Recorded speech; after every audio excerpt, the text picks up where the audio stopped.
నీ సన్నిధి నా తోడుగా నుంచుమయ్యా నీ కృపతో నీ నిరతము నడుపుమయ్యా నీ సన్నిధి నా తోడుగా నుంచుమయ్యా నీ కృపతో నీ నిరతము నడుపుమయ్యా ప్రభువా యేసయ్యా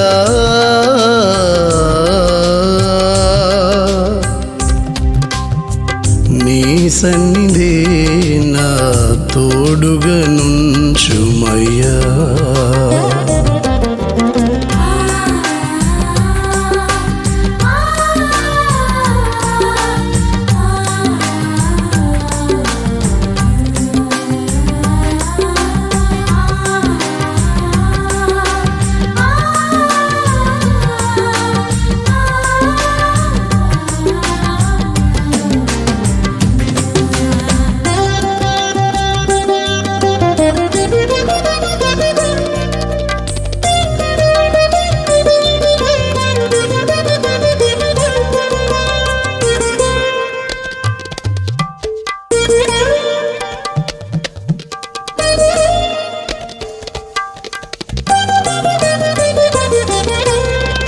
పగటికి మేఘమై రాత్రికి వెలుగై మా పితరులతో నడచిన దేవా పగటికి మేఘమై రాత్రికి వెలుగై మా పితరులతో నడచిన దేవా మార్గము చూపే దేవుడ నీవే సైన్యములకు అధిపతియు నీవే మార్గము చూపే దేవుడ నీవే సైన్యములకు అధిపతియు నీవే నీ సన్నిధి నా తోడుగా నుంచుమయ్యా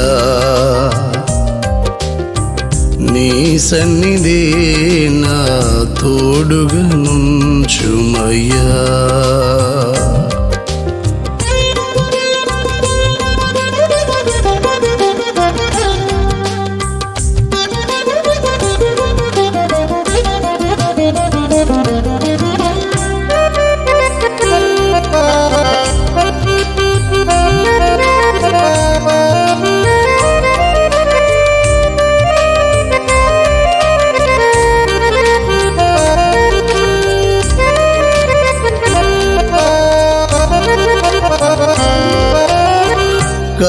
కరుణామయుడా నీ దయ వలని ప్రేమతో నన్ను కాచిన దేవా కరుణామయుడా నీ దయ వలని ప్రేమతో నన్ను కాచిన దేవా సతతము నిన్నే స్తుతించెదను నీలో నిలచి ఫలించెదను సతతము నిన్నే స్తుతించెదను నీలో నిలచి ఫలించెదను నీ సన్నిధి నా తోడుగా నుంచుమయ్యా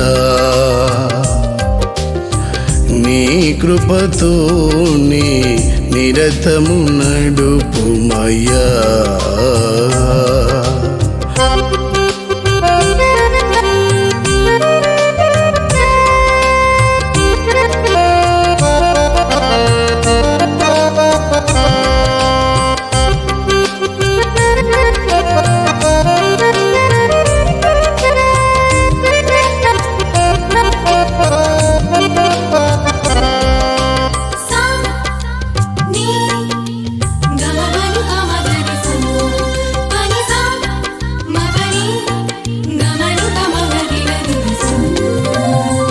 ఆదియు నీవే అంతము నీవే యుగ యుగములకు దేవుడ నీవే, ఆదియు నీవే, అంతము నీవే. యుగ యుగములకు దేవుడ నీవే, మరణము గెలచిన పునరుత్థానుడ. మహిమయు ఘనతయు నీకే ప్రభువా, మరణము గెలచిన పునరుత్థానుడ.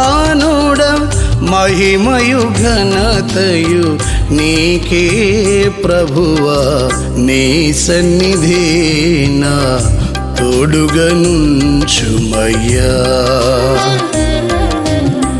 నీ కృపతో నీ నిరతము నడుపుమయ్యా. నీ సన్నిధి నా తోడుగా నుంచుమయ్యా. నీ కృపతో నీ నిరతము నడుపుమయ్యా. ప్రభువా యేసయ్యా.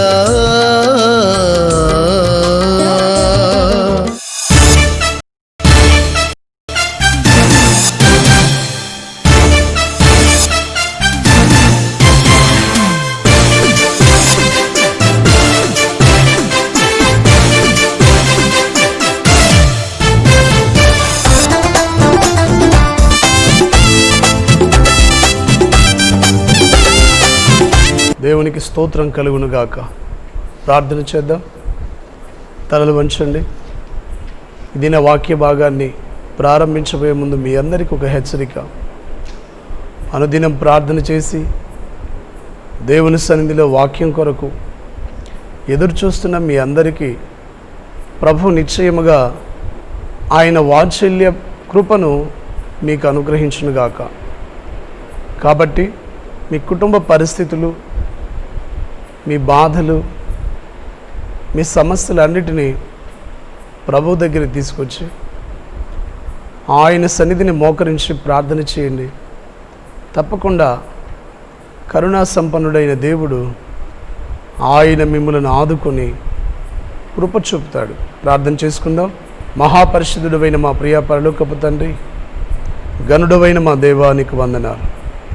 నీ వాక్యము ద్వారా నీ ప్రజలతో మాట్లాడుచుండగా నీ నామానికి మహిమార్థముగా ప్రతి హృదయములో నీ వాక్యము ఫలించినట్లు సహాయం చేయమని యేసు ప్రభు వారి శ్రేష్టమైన నామంలో ప్రార్థించి దీవించమని వేడుకొనుచున్నాము తండ్రి. ఆమెన్. సర్వశక్తి సంపన్నుడైన దేవుడు సహాయకుడై విమోచకుడై ఆయన ఎవరిని విడిచిపెట్టక అందరినీ ధారాళంగా దీవించే దేవుడై ఉన్నాడు. కనుక ఆయన యొక్క శరణు వేడుకొనుచు ఆయన రక్షణ కోరుకుని వారికి కృప సమీపముగా ఉన్నది. నిట్టూర్పులు విడిచేవారి నిట్టూర్పులను ఆయన విని రక్షణ కోరుకుని వారికి రక్షణ దయచేసే గొప్ప దేవుడని వాక్యంలో రాయబడి ఉంది. దేవుని ప్రజలారా గమనించండి. 2వ సమూయేలు గ్రంథం 22వ అధ్యాయము 2వ వాక్యం. యెహోవా నా శైలము, నా కోట, నా రక్షకుడు, నా దుర్గము, నేను ఆయన ఆశ్రయించుదును, నా కేడము, నా రక్షణ శృంగము, నా ఉన్నత దుర్గము, నా ఆశ్రయ స్థానము, ఆయనే నా రక్షకుడు, బలత్కారుల నుండి రక్షించువాడవు నీవే. నన్ను బలత్కారుల నుండి, ఆటంకపరిచే వారి నుండి, నష్టపరిచే వారి నుండి, కీడు చేసే వారి నుండి రక్షించు దేవుడవు నీవే. నీవుగాక ఎవరూ నన్ను రక్షించలేరు. దేవుని ప్రజలారా, రక్షకుడైన దేవుణ్ణి గాక మరి ఎవరో రక్షిస్తారు, ఎవరో మనకు సహాయం చేస్తారని, ఎవరి వల్ల మనకు మేలు జరుగుతుందని ఇటు అటు ప్రయాసపడే ప్రజలు ఎంతోమంది లేకపోలేదు. అయితే దావీదు ఇలా చెప్తున్నాడు, నా రక్షణ శృంగము, నా శైలము, నా కోట, నా రక్షకుడవు, నా దుర్గము, నేను ఆయనను ఆశ్రయించుదును, ఆయనే నా రక్షకుడు, నా కేడము.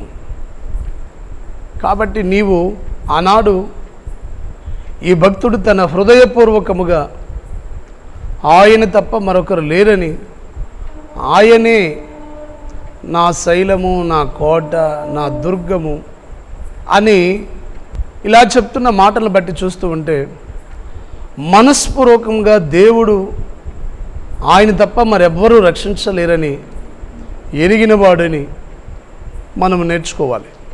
దేవుని ప్రజలారా, ఈనాడు నేటి ప్రజలు ఆయనగాక మరెవరు లేరని నువ్వు గ్రహించి ఆయనకు నువ్వు మొరపెట్టగలిగి నాకన్నీ ఆయనే అని ఎవరి మనసు ఆయన మీద ఆనుకుంటుందో వారికి పూర్ణ శాంతిని, సమాధానం దయచేస్తాడు దేవుడు.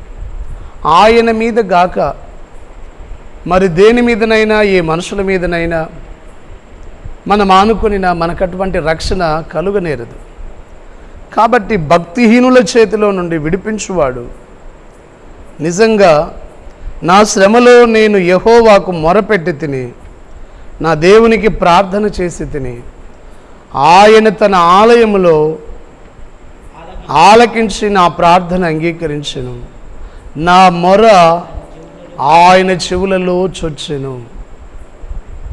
మొరపెట్టు వారి మొరను ఆలకించి వారిని విడిచిపెట్టువాడు కాక వారిని కనికరపడే దేవుడై ఉన్నాడు. ప్రియ దేవుని బిడ్డ, నువ్వు మనుషులను గాక దేవుని మీద ఆనుకొని ఆయన గాక మరెవ్వరు నాకు లేరు, నాకన్నీ ఆయనే. స్తోత్రం. ఒకానొక దినమున మా స్వజనులు నన్ను అడిగిన మాట, నీవు ఆ మతంలోకి వెళ్ళిపోయావు, మేమందరము నీకు అవసరము లేదా అని అడిగితే, నాకు మీ అవసరత కంటే నా దేవుడే నా అవసరాన్ని తీర్చగలడు, ఆయనే నాకు సమస్తం అని చెప్తే, అన్నీ ఆయనేనా అని అడిగారు. నేను అప్పుడు చెప్పాను, నాకు అన్నీ ఆయనే అని అనటమే కాదు, ఆ స్వజాతి ప్రజల దగ్గర నుండి దూరంగా రావటం కూడా జరిగింది. నాకు ఈనాడు తల్లిగా, తండ్రిగా, రక్షకుడుగా, సహాయకుడుగా నేను కూడా చెప్పగలను, నాకు సమస్తము ఆయనేని. ఈ మాట నీవు కూడా చెప్పగలిగితే, అది ఎప్పుడు చెప్పగలవంటే హృదయపూర్వకంగా ఆయన మీద ఆనుకున్నప్పుడు మాత్రమే ఈ మాట చెప్పగలవు. కాబట్టి దేవుని ప్రజలారా, నువ్వు మనుషుల మీద కాదు, నాకున్న ఆధారము ఈ బంగారము, నాకున్న ఆధారము ఈ స్థలము, నాకు ఉన్న ఆధారము ఇదిగో ఈ ఉద్యోగము, నా చేతుల కష్టార్జితమే నేను నమ్ముకున్నాను అని చెప్పేవాళ్ళు నేను చాలామందిని చూశాను. నీ చేతులను నువ్వు నమ్ముకుంటే, నీ వృత్తిని నువ్వు నమ్ముకుంటే, నీకున్న ఏదో స్వాస్థ్యాన్ని నువ్వు నమ్ముకుంటే అది నీకు శాశ్వతం కాదు. కానీ శాశ్వతుడైన దేవుడు నీకు నిత్యమైన నివాసముగా ఉంటే నీకు ధన్యత. కనుక ద్వితీయోపదేశ ఖండం 33:27 వాక్యం, శాశ్వతుడైన దేవుడు నీకు నివాస స్థలము. నీకు నివాస స్థలం ఎవరు? నిత్యుడైన దేవుడు, నిత్య సహాయకుడైన దేవుడే నీ దేవుడైతే నువ్వు ధన్యుడవు, ధన్యురాలవు. శాశ్వతుడైన దేవుణ్ణి నువ్వు నివాస స్థలముగా చేసుకుంటివి. నిత్యముగా నుండి బాహువులు నీ క్రింద నుండును, ఆయన నీ ఎదుట నుండి శత్రువులను వెళ్ళగొట్టి నశింపజేసే దేవుడు ఆయనే. శత్రువులను, బాధలను, హింసలను, దూషణలను ఇవన్నీ తొలగించే దేవుడు ఆయనే. గనుక నీవు ఆయన రక్షణ కోరితే, రక్షణ కోరుకొని వారికి ఎవరు ఆయన వైపు చూడగలరో వారికి రక్షణ కలుగుతుంది. ఒక దినాన ఇశ్రాయేలు ప్రజలు భయంకరమైన పరిస్థితుల్లో నాగుబాములు భూమిలో నుండి పుట్టుకొచ్చి మోషే మీద, దేవుని మీద ఆనాటి ఇశ్రాయేలీయులు సనుక్కొనుచున్నందువలన తాపకరమైన పాములు పుట్టుకొచ్చి వారిని కాటువేయగా వారందరూ నురుగులు గక్కి కేకలు పెడుతూ నురుజులు గక్కుతూ ఉండగా మోషే ప్రార్థన చేశాడు, దేవా ఈ ప్రజల పరిస్థితి ఏమిటి, ఎలా ఇప్పుడు వారు అన్నప్పుడు దేవుడు చెప్పాడు, వారికి ఒక ఇత్తడి సర్పము చేసి ఎత్తైన స్థలములో పెట్టమన్నాడు, ఉంచమన్నాడు. ఎవరు నిదానించి ఆ ఇత్తడి సర్పమును చూసెదరో వారికి రక్షణ కలుగుతుంది. అయితే ఆ సందర్భంలో మోషే దేవుడు చెప్పినట్లు ఈ ఇత్తడి సర్పం ఒకటి చేసి ఎత్తైన ఒక స్థలంలో ఉంచగా కొందరు ఆ ఇత్తడి సర్పం నిదానించి చూడగా వారికి మరణం తప్పిపోయింది. చూడలేని వారికి మరణం సంభవించింది. ప్రియ దేవుని బిడ్డలారా, ఆ ఇత్తడి సర్పం ప్రభు అయిన యేసుక్రీస్తు వారి సిలువకు సాదృశ్యం. సిలువ వైపు ఎప్పుడు నువ్వు కన్నులు తెరవబడి ఆయన వైపు నిదానించి చూడగలవో ఆనాడే నీకు రక్షణ. సాధు సుందర్ సింగ్ సిలువ వైపు చూశాడు, సిలువ దర్శనాన్ని కలిగి ఉన్నాడు. సిలువ దర్శనాన్ని కలిగిన నాటి నుండి గొప్ప మార్పు, రక్షణ కార్యం, దేవుని కొరకు సాక్షిగా నిలబడటం, అనేక శ్రమలు బాధలైన ప్రభు అతన్ని బలంగా వాడుకొని ఒక బలమైన సాధనంగా దేవుడు వాడుకొనగలిగాడు. దేవునికి స్తోత్రం కలుగునుగాక. దేవుడు అతన్ని వాడుకొనట్లో అతని మొదటి దర్శనం సిలువ వైపు చూశాడు. ఈనాడు నీవు దేవుని వైపు, దేవుని వాక్యం వైపు ఎప్పుడు నీ హృదయము దేవుని తట్టు త్రిప్పగలవో, ఆయన పాదాలు పట్టుకొని మోకరించి ప్రార్థన ఎప్పుడు నువ్వు ప్రార్థన చేస్తావో అప్పుడే నీకు రక్షణ ఆయన యొద్ద నుండి నీకు అనుగ్రహించబడుతుంది. దేవుని ప్రజలారా గమనించాలి, రక్షణ దేవుని వల్లనే కలుగునట్లు ఆయన శరణు వేడుకొనుట మంచిది. కాబట్టి కీర్తన గ్రంథం 9వ అధ్యాయము 9-10 వచనాలు చదువుకుందాం. నలిగిన వారికి ఆయన మహాదుర్గమగును, ఆపత్కాలములో వారికి మహాదుర్గము. యెహోవా నిన్ను ఆశ్రయించు వారిని నీవు విడిచిపెట్టువాడవు కావు. కావున నీ నామం ఎరిగిన వారందరూ కూడా నిన్ను నమ్ముకొందరు. ఎందుకంటే నీ నామమును ఎరిగిన వారిని నీ విడిచిపెట్టే దేవుడవు కావు. దేవుని ప్రజలారా, ఆయన్ని మనం ఎరిగి ఉండటం ద్వారా ఆయన మనకు సహాయకుడై ఉండి, మనల్ని రక్షించే దేవుడై ఉండి, మనల్ని విడిపించే దేవుడై ఉండి మనకు అనేక రీతులుగా సహాయం చేస్తున్నాడు. కాబట్టి నలిగిన వారికి తాను మహాదుర్గమగును. దేవుని ప్రజలారా, నువ్వు విరిగి నలిగి శ్రమలతో కన్నీళ్లతో బాధపడుతున్నారు కదా, భయపడకండి. ఆయన మీకు మహాదుర్గమై ఉన్నాడు. నిన్ను విడిపించువాడు, నిన్ను విడిచిపెట్టువాడు కాడు. ఆయన నిన్ను విడిపించే దేవుడే కానీ శ్రమల్లో బాధల్లో విడిచిపెట్టే దేవుడు కాడు ఆయన. నాకు ఒక ఆమె వచ్చి, నేను ఒక చోట ఒక ప్రాంతానికి ప్రార్థన జరిగించుటకు వెళ్ళాను. ప్రార్థన జరిగించి బయటకు వస్తూ ఉండగా ఆమె దేవుని దగ్గరికి దేవుణ్ణి నమ్ముకోలేదు, కానీ నేను దేవుని సేవకున్నానని ఆమెకు తెలిసి ఆ ప్రార్థన అయిపోయాక, అయ్యా నీతో ఒక మాట మాట్లాడాలి అంది. ఏంటమ్మా అని అడిగితే ఆమె చెప్పిన మాట ఏమిటో తెలుసా? 3 రోజుల క్రితం నా మనవడు చనిపోయాడయ్యా అని చెప్పింది. ఇదేంటమ్మా, నీ మనవడు ఎందుకు చనిపోయాడు అంటే, ఏమిటోనయ్యా తెలీదు, హఠాత్తుగా రాత్రిలో నిద్రలోనే ఏమైందో ఏమో 3 సంవత్సరాల అబ్బాయి చనిపోయాడని కంట నీరు పెట్టి ఏడ్చింది. ఆమె ఏం చెప్పిందో తెలుసా? అయ్యా, మా ఇంట ఉన్న ఇలయేల్పు దేవత ఆమె పూనకం వచ్చి ఒంటి మీదకి వచ్చి ఏం చెప్పిందో తెలుసా? భక్తురాలా, నా మీద నీకు అనుమానం రావద్దు, నేను అర్ధరాత్రి వేళ గంగ స్నానానికి వెళ్ళాను. అప్పుడు ఎవరో వచ్చి నీ బిడ్డను తీసుకెళ్ళారు. నేను మాత్రం నీ ఇలయేల్పు దేవతని, నన్ను మాత్రం మర్చిపోవద్దు. నీ మనవడు వేరొకడు వచ్చి తీసుకొని వెళ్ళాడని చెప్పిందట. నాకు ఆ మాటకు నవ్వాలో ఆమె అజ్ఞానాన్ని చూసి బాధపడాలో చాలా బాధ కలిగింది. ఎలుపు దేవత ఏంటి, అర్ధరాత్రి వేళ గంగ స్నానానికి పోవటం ఏంటి, పడుకున్న పిల్లడు పడుకున్నట్టే చనిపోవటం ఏంటి? నిజానికి ఇది వాస్తవం అంటారా? ఆమెలో ఉన్న అమాయకత్వాన్ని చూసి నాకు చాలా బాధ అనిపించింది. అప్పుడు నేను చెప్పాను, మమ్ములను కాచి సర్వలోకాన్ని కాచే దేవుడు కునుకడు నిద్రపోడు. ఆయన గంగ స్నానానికి పోయే దేవుడు కాదు, కొండ శిఖరం మీద కూర్చున్న దేవుడు కాదు.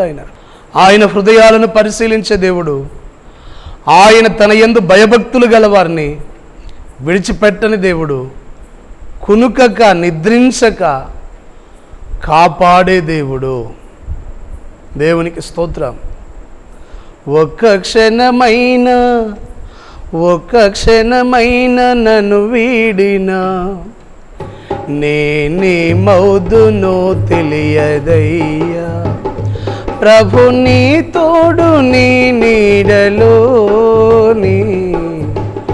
నేను ఇలా బ్రతుకుచున్నానయ్యా. ఒక క్షణమైన నన్ను వీడినా నేనేమవుదునో తెలియదయ్యా. కునుకక ఎన్నడు నిద్రించక నీ కను పాప వల్ల కాచెడివాడవు. కునుకక ఎన్నడు నిద్రించక నీ కను పాప వల్ల కాచెడివాడవు. కాపరివైన నీ మందలోని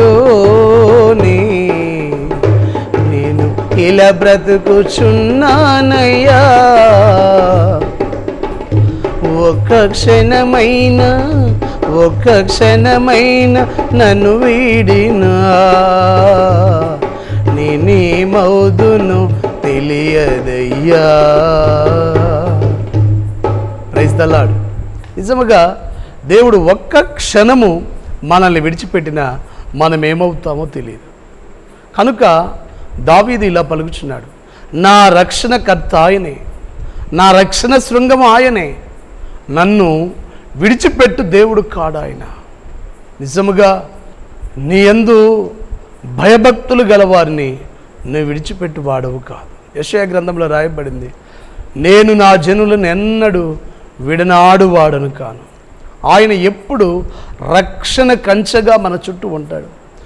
గొర్రెలను కాచే కాపరి రాత్రింబగళ్ళు తన గొర్రెల ప్రాణ రక్షణ కొరకు మెలకువ కలిగి ఆ అమాయకపు గొర్రెలను కాచినట్లు దేవుడు దివా రాత్రులు మనలను కాపాడుతూ ఉన్నాడు, మనకు రక్షణ కలిగిస్తూ ఉన్నాడు.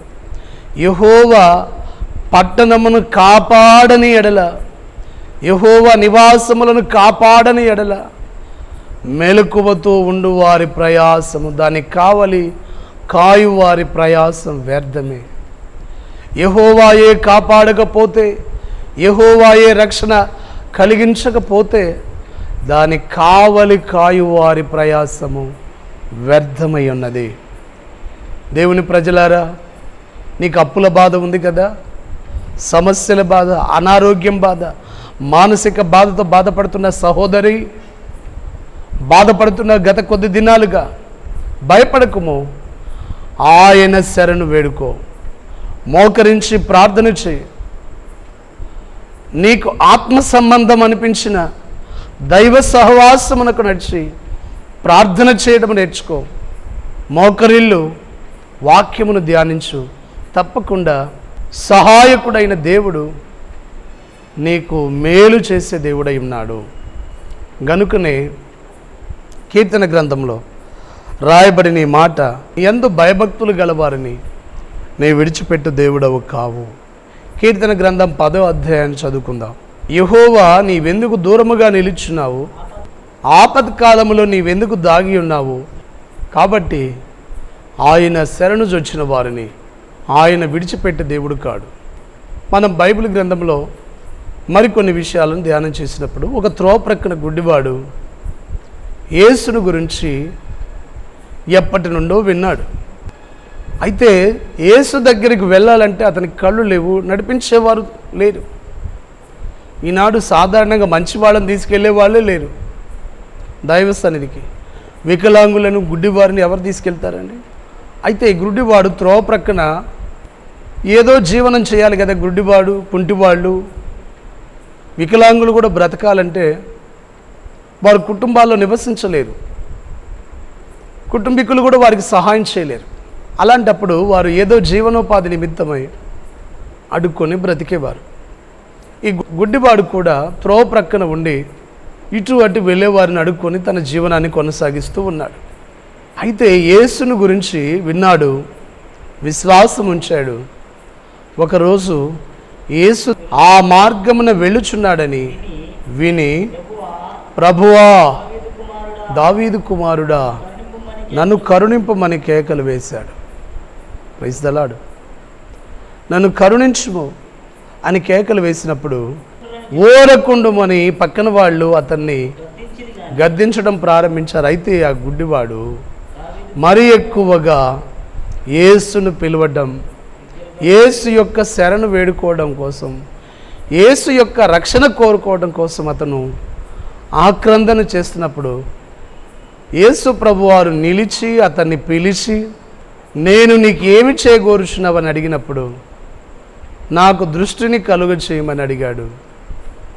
ప్రభు అతన్ని కోరుకున్నట్లే దృష్టి కలుగజేసినటువంటి వాడై అతడు దృష్టి పొంది దేవుణ్ణి మహిమపరిచినట్లుగా రాయబడి.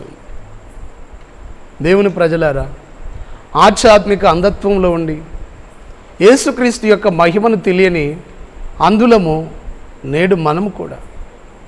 ఈ ఆధ్యాత్మిక అంధత్వంలో ప్రభువును పిలిచే స్వరం ఉంటే చాలు, ఆయన నీ కంఠస్వరము విని, నీ దుఃఖస్వరము విని, నీ ఆంతర్యంలో ఉన్న బాధను విని ఆయన్ని ఎదుట నిలిచి ఆయన నిన్ను ఆదరించి తప్పక సహాయము చేసి నిన్ను కృప చూపి నీ పట్ల ఆయన వాత్సల్యాన్ని చూపే దేవుడై ఉన్నాడు. కనుక శరణు కోరిన వారిని దాటిపోయే దేవుడు కాడు ఆయన.